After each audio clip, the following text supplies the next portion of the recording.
Hey everybody, how are you? It's me, Ethan McKinley, the charming co-host of the 2-Minute Terminator, where we break down the Terminator films 2 minutes at a time. Ellie, my charming co-host, Hey! is also there. How's it going? Amazing! Like, totally awesome. Like, freak me out. I mean, right on. Torah Sharon. Well, as I forgot to mention it in the last episode, we're on episode 34 and we're going from minute 66 to 68, the 2 minutes bridging that gap.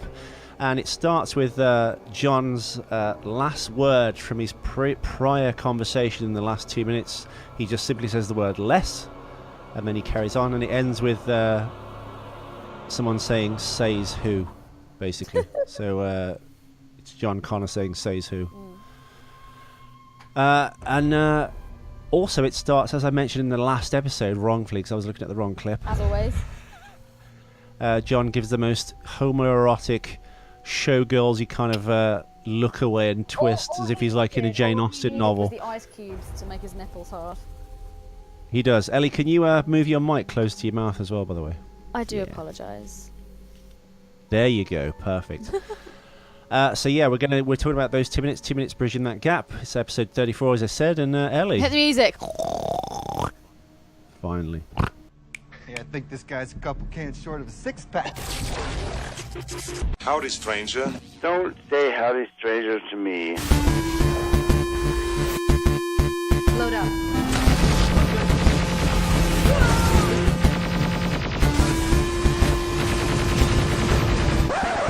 You didn't do the fourth. Thank God.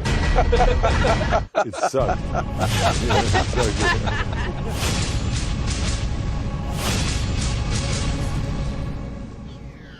Yeah, we're back. Hello, everyone. Yes, I'm Ethan McKinley, and yes, she is Ellie Fitzgerald, and we do dismantle the Terminator films 2 minutes at a time. Yeah, this is a quite fortuitous episode. It's about There's lots happening. homoeroticism. It's about incest. It's the big exposition scene with Jason Clarke because he discusses what. Yeah. It's all happening. Black jizz all over John's face. It's awesome. So it's in this scene that I think it really does kind of confirm that John maybe wasn't aware that he was a Terminator until he was killed in his mortal form, and then he's kind of come back in his nanobot form. Because he says, this explains a lot. So I think that was the trigger.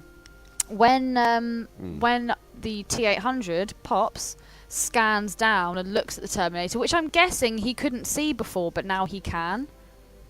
Because he has now been triggered as a Terminator. Triggered. And as he's scanning down, it says match, and then it says machine phase matter. Right. Do you think that's actually what his kind of like genetic makeup is then? Is that what he is? Machine phase matter? Well, his actual line, because I was going to call this Book of Moorman this episode, but I won't. I'm going to call it Gay Robot Dad instead. Oh, yes. Way better.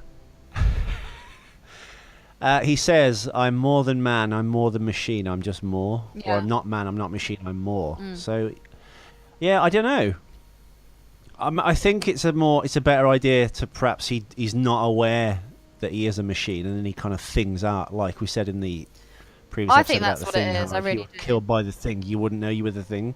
So the point in the second film, I forgot to mention in the first film, that is it Norris? It copies him so perfectly. It copies his kind of bad heart conditions. When he exerts himself, he has a heart attack, and that's what leads to the kind of the defibrillator scene. Keep going. So that I thought it was pretty ridiculous when Jai goes, John? And then Sarah goes, that's not John. It's like you've just seen him come raised from the dead. His blood has just turned into some weird black speckly shit. Of course it's not bloody John. She's ridiculous. State the obvious, Sherlock Holmes. Jesus Christ. Well, actually, you know what? On this same subject, it reminds me of a 1998 Dimension film. Dimension was the kind of horror wing of, I think, Miramax, which I think is now owned by Disney. But they made the Scream movies. I think some of the worse Hellraiser sequels. But basically, they make horror films. I think they're owned by Miramax, or they at least were, if they're still around. There's a film in 1998 with Ben Affleck and Rose McGowan. And Liev Schreiber, who's in Ray Donovan, and he plays Sabretooth. Schreiber! And what's he, Ethan? It's a... Schreiber. The only reason I say it is because Sophie really fancies him. But what I was actually going to say is they did a film in 19... I don't know. Because she loves Ray Donovan. She's like, he's the ultimate man. And before that it was Gosling. Ben Newton.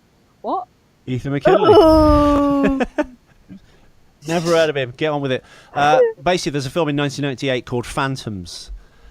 And it's a bit like The Thing meets The Blob. It's a town that's kind of been put in quarantine because this thing has taken over. This either alien or elemental intelligent force has taken over a town. And it's unique in the fact that it pairs acting screen legend Peter O'Toole with Ben Affleck. God, it's a weird combination. But I caught it late night, and it's people being like taken over and absorbed. It's a Dinar Kuntz book, who's the other horror writer that's not Stephen King. But it's quite good. I think you should watch it. But this reminds me of that because it's all black goo and oil that comes out of the people when it's kind of like replicating them and stuff. So interesting. Yeah. And what was that again? Remind the listeners if they want to check it out. It's called Phantoms, 1998. I'm sure if you don't already own it on video or DVD, I think it's been deleted actually. Video? Can you still even buy video anymore? I meant, DVD obsolete? and Blu-ray, but I think because it's such a kind of old movie, I guess now it's nearly 20 years old. It's 1998. It's now 2016. I thought it was really good. It kind of like gave me the heebie-jeebies. I've told you to always seek it out, Ellie, but you'd think Ben Affleck and horror and Liev Schreiber and Peter O'Toole, not interested. Neither was I until I saw it. It's just the Ben Affleck thing. That's the thing that puts me off. Well, yeah, me too. I just think some of the effects on John Connor when he's being kind of taken over and absorbed by... It looks so cool. I really like this special effect. What is that, CGI? Yeah. Okay. Well, and the only thing with me, it begs the question, kind of like he's got this hole in his cheek with like light in it, so it's obviously like that's where the takeover is coming from. Yeah. That's where he got poked in the face by. That's where he grabbed him by the mouth, didn't he?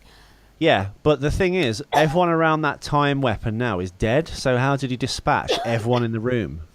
Excuse me. Do you know what I mean? Yeah. Sorry, unless he shot nanobots into everyone in the room and they're now slowly being taken over too. It's not a euphemism. Sorry. I'm kidding. He basically jizzed nanobots all over his face. Let's just be honest. Yeah. So, and now he's just waving at Joy Cotton with a fizzy hand. Mate. It went tits up. My hands are fizzy. There you go. That's another show title. Hands. Oh my god. Could we also just address the fact that she is once again using that silly handgun as a threat when she goes, "That's not John," and she points this small little handgun at John Connor, who's just explained that he's not man, he's not Terminator, he is more. It's just like, oh god. Anyway, sorry. It's just that angle from that low angle they shoot her from. It's just not a flattering angle for poor old Amelia. She's just doing a really I think bad Amelia's job like me. She looks better in real life than she does on screen. I know like a million listeners out there of the minute shows will decry me for that, but yeah, they all love her, don't they? Well, everyone loves her. It's because she's Daenerys Targaryen in Game of Thrones. She looks okay in that, but I think her as she is, she's just a bit plain and the reason she looks interesting and I guess attractive in Game of Thrones is because she's striking, because she's so pale and she's got that white hair. Without the white hair, which really does show, is she actually attractive? Because if you're actually attractive, you should be able to look hot with anything. You shouldn't have to have... Well, speaking of hair, Ellie, I'm in my notes, and take this, of course, with a pinch of salt, because we've obviously had a run-in with a YouTube viewer who corrected us on stuff, and I did let him know in my reply that all my notage does come from the IMDb trivia section, and a few Terminator fan sites, but for the most part it's from IMDb. On the subject of hair, Arnold Schwarzenegger, according to my notes, and I'm actually going to think... Don't take it as gospel, people. Cock up. What do you think I'm going to say? I have no idea. Arnold and hair. That's where I'm going with this. The hair that they've chosen for him in this particular part of the film? Yeah, well, according to my notes, it says here, Arnold didn't dye his hair for the film. It shows his natural grey hair. That is no way Arnold's hair. It's a wig, isn't it? If it isn't, then he needs to It's fire far his too barber. luxurious and thick. It's not. Well, no, it's not even that. It's just Arnold's hairline has receded quite a bit since his youth, and the Arnold in this has this kind of like shorter forehead and a much thicker like hairline. I think It whoever looks does like Arnold's wig in this, it looks really cool. You but could can tell actually it's a get that wig. look if he'd just not washed his hair for a few days and just used loads of oh god, what's it called? Loads of dry Thicken it shampoo. Because that would give the kind of greyish look, and it really kind of thickens your hair out. It makes your hair look a lot thicker than it actually is. I think Arnold's real legit, hair man, not lying. is in. No, but I do think Arnold's real. I think. Well, I mean, I don't know, but I think Arnold's real hair is seen in Escape Plan. The Stallone. Isn't Arnold's, his real like, hair in Maggie? No, I think his real beard's in Maggie. He looks so hot like that. Oh, more of that, Arnie. More of that, please. Anyway, we've massively digressed. We haven't digressed. We're talking about Arnold Schwarzenegger's hair, and the fact the IMDb trivia says he'd left his naturally dyed hair. But I'm saying his real hair is seen in Escape Plan. What's Escape Plan? Because he's got a much more of a regressive or receded Escape hairline. Plan, Ethan? Escape Plan is the Stallone Schwarzenegger, and I'm pretty sure, I think it's 2000. Hang on, just going to look it up for you. It's them in a futuristic prison, basically. It's a bit like Fortress with Christopher Lambert, but not as good, or kind of Wedlock with Rutger Hauer when they have like explosive neck collars on so they can't escape. It's a 2013 film with Arnold Schwarzenegger, Stallone, Jim Caviezel, The Count of Monte Cristo, one of my favourite films. And it's just them trapped in this prison. But it's obviously known for is the one role that Arnold didn't kind of alter or do anything with his hair. And I'm going to send you actually 2 pictures of Arnold now to Viber if you've still got it open, showing how he looks in that film. So I'm surprised you've not seen this film because of the way Arnold looks in that film, actually, Ellie. But if you look at his hairline in that, and I will post these on the 2 Minute Terminator page, you can clearly see that Arnold is wearing a wig in this film, even though it is grey. It's not his natural grey. So, I don't know. I mean, that's what I personally think. Unless they've toozled it up or they've put a hairpiece, like a weft on the front with, like... a wig. A weave. He's not a black chick. Yeah. It's something. He's not a black chick. He doesn't need a weave.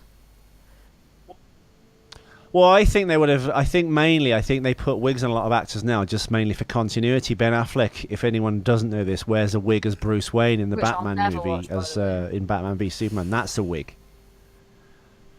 And I think personally, out of the 2 people that needed a wig in that film, Henry Cavill, because his hairline has gone back so far on one side now. When they comb his hair over, they just can't. They can't. Well, you can't have it all. You hate him because you want to be him. I've never heard you say No, not at all. But I think I said this about someone else, didn't I?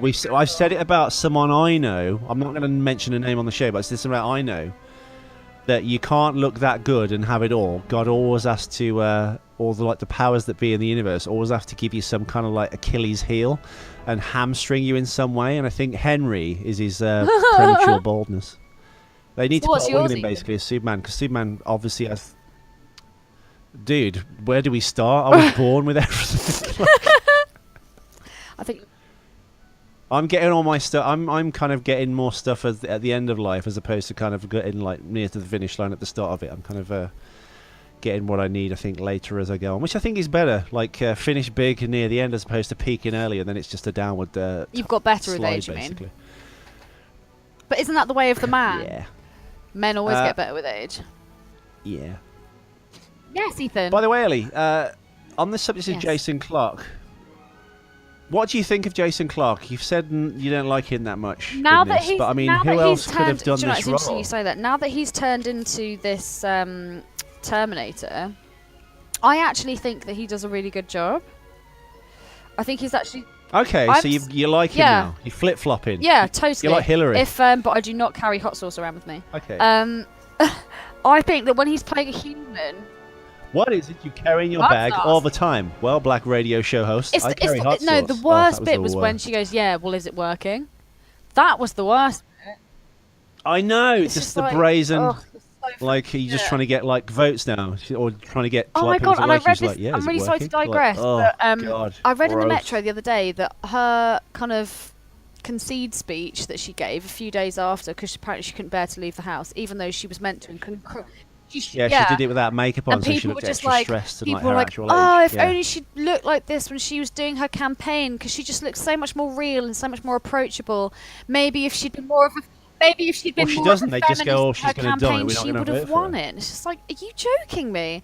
And then I read something else, that the reason that Trump won the election was because of fake stories going out on Facebook. I was like, no, how's about the fact that the majority of the American people didn't want Hillary that much that they voted in Donald Trump?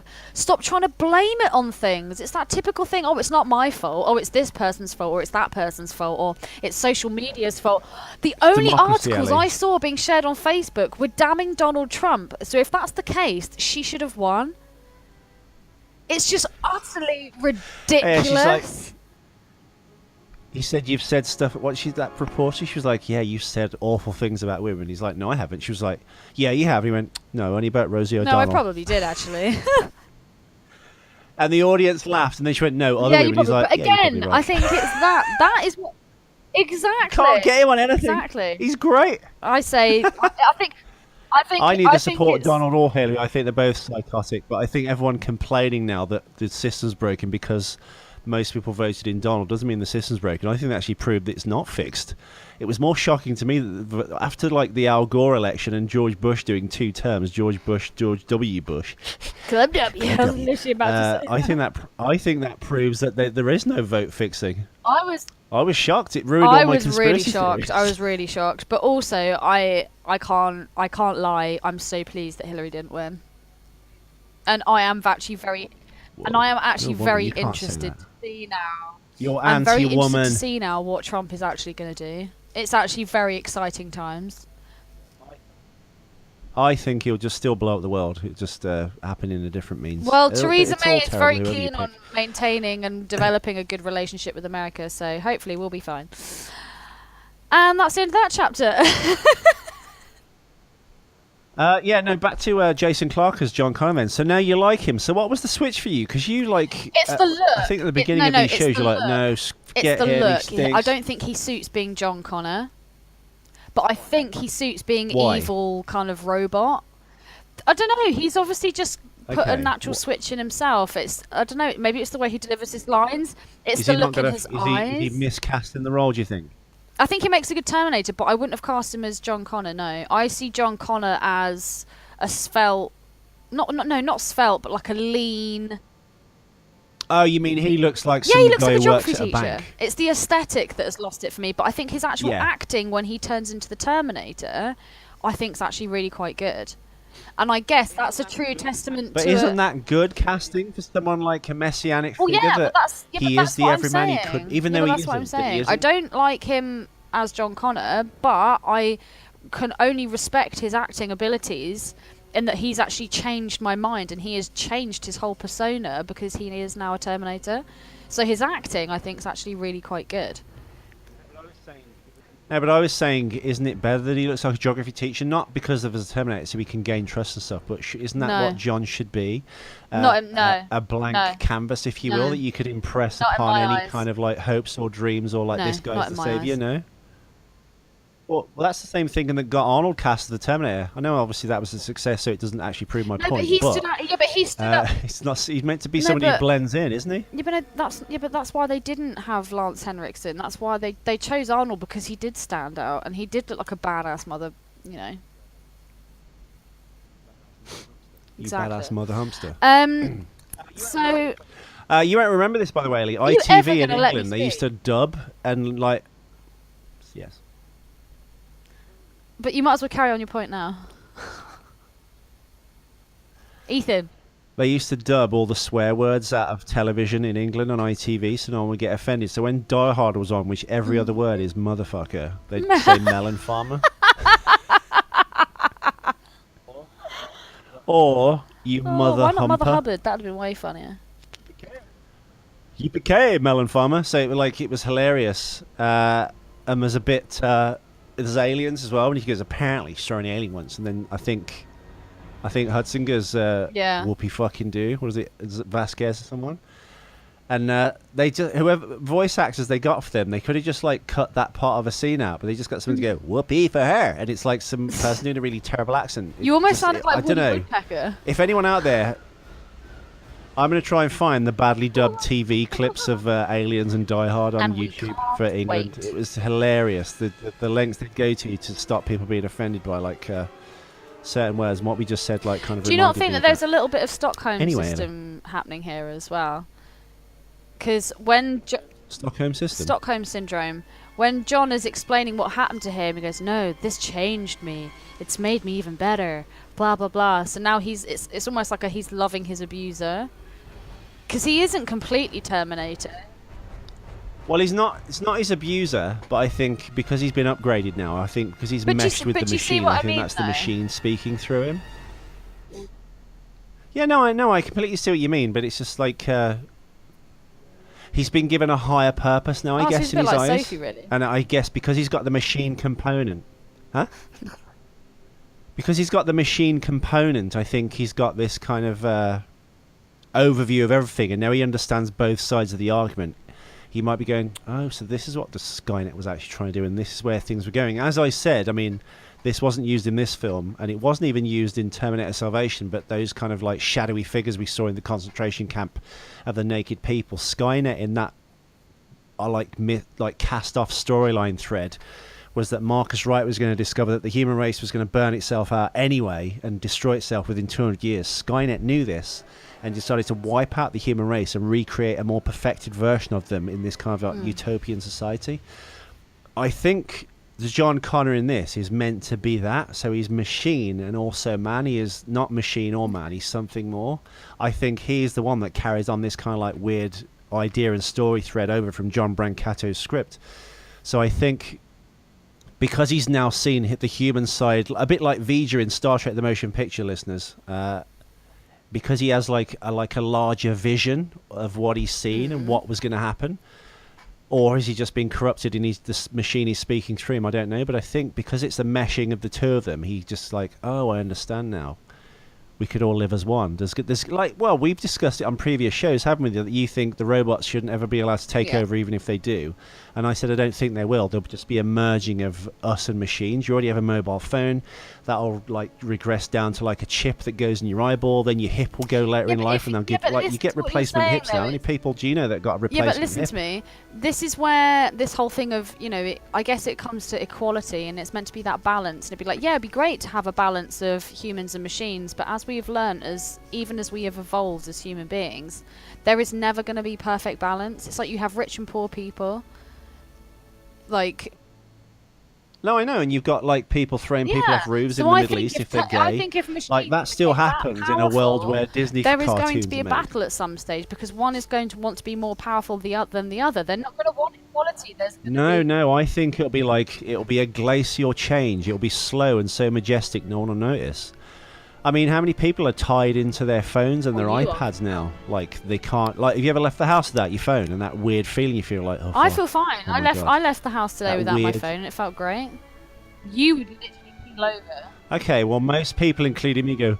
and even if you're going to be late for a train, you will go back and go out of your way to go back and get your phone. But that's my point. Most people are. So at some point, if something could be implanted in your body the same way, like, oh, my legs aren't as good as they used to be, but these new cybernetic legs, you can run at 40 miles an hour, you can do all this. And before you know, you've got a cybernetic woman called Alexis in your house.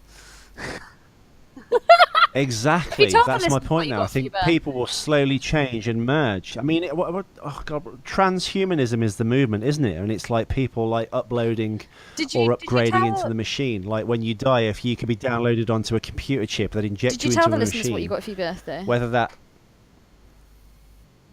Ellie very kindly bought me a fleshlight. What's her name? Modelled off porn star Alexis Texas's vagina. To be honest, you should have saved 20 quid and just got the regular one, because a hole is a hole. I know that sounds disgustingly malchauvinist to say that. Yeah, but that's the one you wanted. You picked it. The actual bit on the outside, I think, bears no relevance. I've actually turned it inside out when I've cleaned it, because I refuse to buy their cleaning product. And I've actually ripped it. What?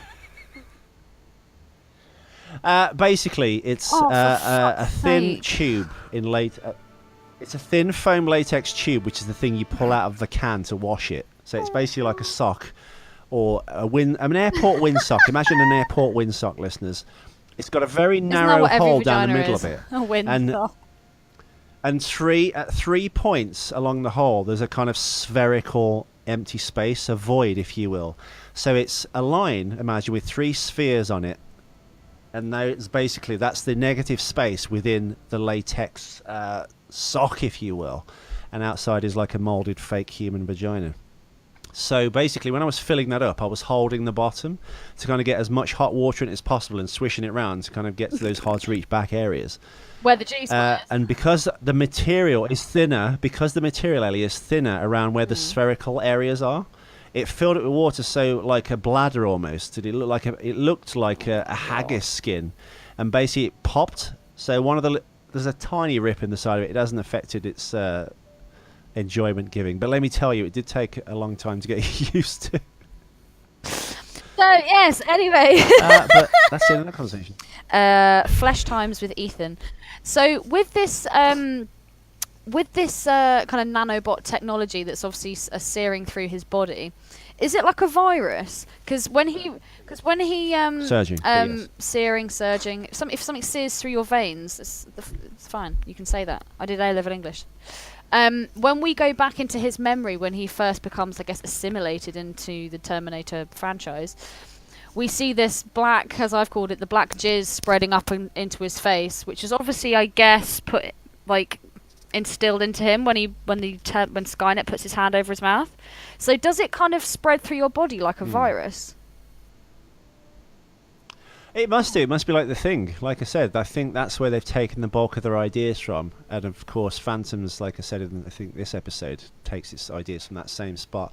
That, like, I suppose he only had to get injected with a little part of it, so he just touched his cheek or put his hand over his mouth. And as we see in this scene, not 58 seconds in, actually, just at the 1 minute mark, the halfway point of our 2 minutes of watching, the camera pans up and you see it kind of like literally spreading as it kind of overtakes every cell, and that's what it's doing. And that's it what grabs happens a cell, to the blood. turns it into a It's machine the blood cell. that goes first, and it starts at the end and then travels back up into the body. I think by the same token, I'm not sure if Matt Smith's Skynet is actually controlling it or not, because he's actually stopping it. It's kind of like going over his face, then pulling back. And when it pulls back, you actually see underneath, it's a bit like metal gauze almost. So all the bits that it touches, then it I guess the tide, if you will, like the sea, rolls over his face and comes back. When it comes back, you see that he's machine-like, and then Matt Smith finishes saying what he needs to say to John. It kind of like literally pours all over his face, basically. It kind of makes sense, because he says that the reason Skynet couldn't destroy mankind is because it lacked something. So I totally agree in that what it actually needed was a combination of the two. So it literally needed a human touch. So the two combined together are actually stronger. Yeah. So I totally agree with that. Yeah. Oh, that was the story plot hole, again, ad infinitum, but that was the end of Terminator Salvation. John Connor was going to die until Christian Bale came along and they rewrote the role, so he survived. And Marcus Wright, Sam Worthington's character, who was the machine man of that film, was going to assume John Connor's role and take over the fight for humanity. And because there was the machine element and the human element mixed together, that understanding of the two halves, that's how he had the inside dope on what to do with kind of fighting the machines. And it was actually Marcus Wright impersonating John Connor, which overthrew. Exactly. So just do you turned think the that tide they of the war, relied which on helped that humanity then defeat the from machines. Salvation? Do you reckon they stole a little bit of that? I think because it's like it was a good a way to end that story, and it would have made it a lot better. But I mean, the real question is then, would John Connor kind of come good in the end? Could they talk him around? Could you negotiate with this machine? Well, I mean, because he hasn't killed them up to this point, has he? He could have killed them in the hospital waiting room. He could have done anything, any number of things to them, and he hasn't. He seems to be kind of like more interested in negotiating and getting them on his side and trying to reach them on their with an emotional level. But as if he would put that to them with a T-800 stood there who was sworn to protect Sarah. I mean, that's his sole purpose. I have a little question. Is there a cock-up in this, or mission am I is to protect just you. not being as geeky as I should be and knowing the full storyline? Well, you're happy to add one. Bing. John Connor says, I was sent back to 2014 to ensure that Skynet did happen. I thought this was meant to be 2017. Yes. So have I missed something here? I think we both have. Has John- Yeah. Has John Connor been hanging around for the last 3 years and integrating himself into, like, I don't know, a police department, or have they massively cocked that up? Cock up, bing! Because this is 2017. I'd imagine so. I don't know. I'd reach out to the listeners to ask that. It's 2017, and he said, I was sent back to 2014 to ensure that Skynet wasn't, that Skynet did come to fruition in whenever. So is that a cock up? It must be, because this is 3 years later. I spotted a cock up. Woo! And I'm the one that apparently gets dragged into this kicking and screaming. And my last note, we'll reach out to the listeners and ask if you think Ellie's right. My last note on this That's all we can ask. It literally says, ugh, Sarah sucks. Where has this badass I've got loads of attitude come from, gone? She's like, you can't kill us, we're your parents. It's like, oh god. Really? There's no You should have just There's slapped her no for there's that. no passion in what she says. There's no. Where's all this sass gone? All this shit that she's been giving Jai up to this point. She's just watched Well, I her mean, son I don't think we're get going to win any shot. fans by saying this. She's then watched him come back But to I be think- reanimated. He's now. I don't know. I just think she sucks. Yeah, well, she's phoning it in, basically, isn't she? And I mean, that's evident in the fact that she took herself away from this project and said she would not ever be returning as Sarah Connor to the franchise. That was publicly said not a few months ago. I think this past summer of 2016, she publicly said, I'm done, I don't want to come back. Even if there is another film, it's not going to be me playing the role. So, I mean, I guess she took it and didn't have a good time doing it. Or maybe when she watched it back, she went, wow, I guess she wanted it to be, and it wasn't critically well received, even though it was technically a hit. I mean, they've cancelled, as I said before, Skynet has maybe she cancelled plans actually to make loves another the one. Terminator franchise, and when she watched it, she was like, I cannot believe I've made such a mockery. It even had Arnold Schwarzenegger in it. I'm out. A mockery! For that reason, I'm out. And they were all my notes on this particular episode. Yeah, well, that's fine with me, Ellie. Ellie's got nothing to answer, or ask or answer. I will ask you, though, listeners, if you'll answer my call for help. If you go to the 2 Minute Terminator page on iTunes, if you open it through your iTunes app on your phone or your computer, and if you'd be kind enough to leave a review for us, it would be much appreciated. If you go to the 2 Minute Terminator page on YouTube, you can actually find the clip we're talking about in question, as I've said, ad infinitum, like Mystery Science did 3K style, so you can actually see what we're massively getting wrong usually in every show. I don't know what you're talking about. All the bits that go If we over say our head, it, it's we're textbook. watching the clip as we play them. And if you're a massive nerd and you're sick of looking at all the Terminator fan sites, worry not, because we have a consolidation of every piece of clippage or photograph or behind the scenes still or pictures of the toys from all the films, including stills and stuff from the television show, which we will come to early next year. Sorry, Ellie. Well, I've had an idea for that. What we're going to do is we're going to do a bunch up front, or when we can, and we're going to do an episode, and every episode will be a special guest. So we'll have Kyle and Brady on for an entire episode. We'll have Jim on for an entire episode, and some of the other Minute people. We are actually coming up shortly on June Minute as guests, so I'm looking forward to that. And yeah, please tune in tomorrow. We'll have episode 35 for you, minutes 68 to 70 minutes in. And I have nothing more to add, apart from Valley to say... You sound like you're snoring. Get off. I've got sleep apnea. I've got podcast apnea.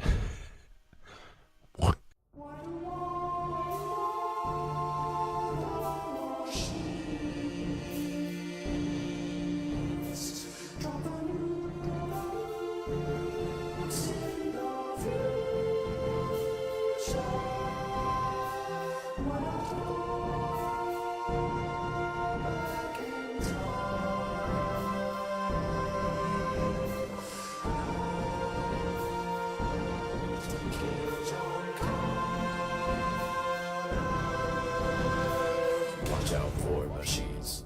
They're unstoppable. Watch out for machines. They will rule the world.